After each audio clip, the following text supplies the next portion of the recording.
Levantamento feito pela Polícia Rodoviária Federal mostra que os atropelamentos são a segunda maior causa de morte nas estradas brasileiras, perdendo apenas para as colisões frontais. Mais de 6.000 pessoas morrem atropeladas todos os anos no país. Leis mais rigorosas podem diminuir o número de acidentes? O que você acha? O que você pode fazer para melhorar o trânsito? É a pergunta que eu faço hoje. Mande a sua opinião pelo 0800 643 7555 ou pelo e-mail que é com a palavra rtve.pr.gov.br. Maria Helena, agora no intervalo a gente estava falando, como é que se chama? A questão das normas de circulação, né? É importante o que o Luiz comentou, mas é importante falar também que existem normas de circulação para o ciclista. E os acidentes... E para o pedestre também, sim, né? Também, mas o ciclista fica fragilizado e também porque não sabe que existem regras. O ciclista deve seguir a mesma orientação dos veículos. Então, ele é um veículo de propulsão humana, então deve seguir também as mesmas normas que são ditadas para os veículos, né? Então, é preciso que o ciclista saiba dessas regras também. Uhum. Aí entra um aspecto bem importante que tem a ver com o que eu estava propondo antes de pensarmos. Em que momento o ciclista vai ser informado, vai ser preparado, vai ter contato com essa norma que está lá no Código de Trânsito Brasileiro?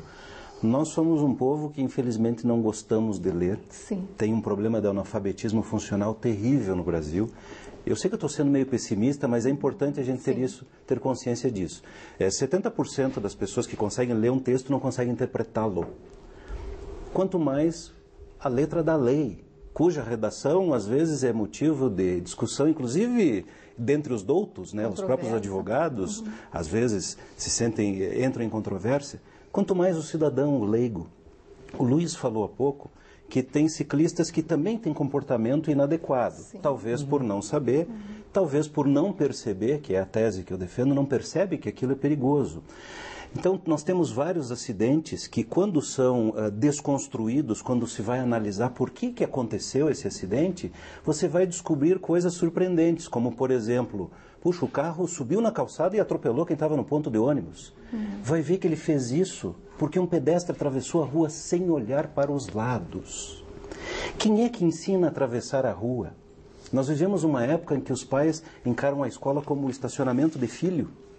Quem é que ensina o seu filho? Com quem você aprendeu a atravessar a rua? Isso é básico e nós cometemos o crime no Brasil, e infelizmente é um problema da educação, de considerar que o básico é tão simples que não tem importância. Não precisa ser falado. Ninguém precisa cuidar. Isso é básico, isso todo mundo deve saber. E a questão do pedestre e do ciclista, eles não passam. Quer dizer, se o motorista, né, foi habilitado, passou por uma escola onde recebeu informações, ele comete erros e infrações. Imagine-se um ciclista e o pedestre que não necessariamente tenham passado, né? Todo motorista é pedestre, mas nem todo pedestre é motorista. Quer dizer, ele não recebeu essas informações. Então, de alguma forma, essa educação, essa informação tem que chegar para ele. Por isso que citei que a informação é essencial.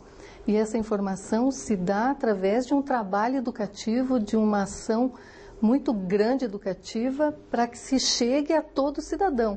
Independente de se ele possa ir a um CFC, um Centro de Formação de Condutor ou não. Então, o cidadão que não vai a um centro de formação e não vai se habilitar como condutor de veículo motorizado, ele precisa dessa informação também, né? Como um ciclista, para saber que ele tem normas de circulação, o pedestre também tem, a criança também. Vocês estavam falando que, por exemplo, tanto ciclistas quanto pedestres devem andar sempre na mão da via, isso? Que às vezes a gente vê muita gente... Não. Pedestre não. Não, o em lugares ciclista que não sim. tem calçada. O ciclista sim, né? O ciclista anda Sim, sempre na mão. Sempre na mão dos veículos. E quando ele está desmontado, ele é equiparado a um pedestre, né? Ele não pode circular nas calçadas quando está pedalando. Ele tem que empurrar a bicicleta e ele aí é considerado um pedestre, né? Ele não é um ciclista. Então existem normas, existem regras para que ele possa também utilizar a bicicleta, senão ele se coloca em risco e coloca os demais em risco. Por que as pessoas às vezes pensam que ir na contramão dos carros é mais seguro? Talvez pela percepção de ver o deslocamento, a movimentação. Mas, na verdade, essa é uma ideia errônea, né? Porque é justamente o contrário. Existe a mão certa de direção justamente para você ter uma percepção de todos estarem no mesmo caminho e ter uma noção de distância, de equilíbrio, de distância, de percepção nesse sentido.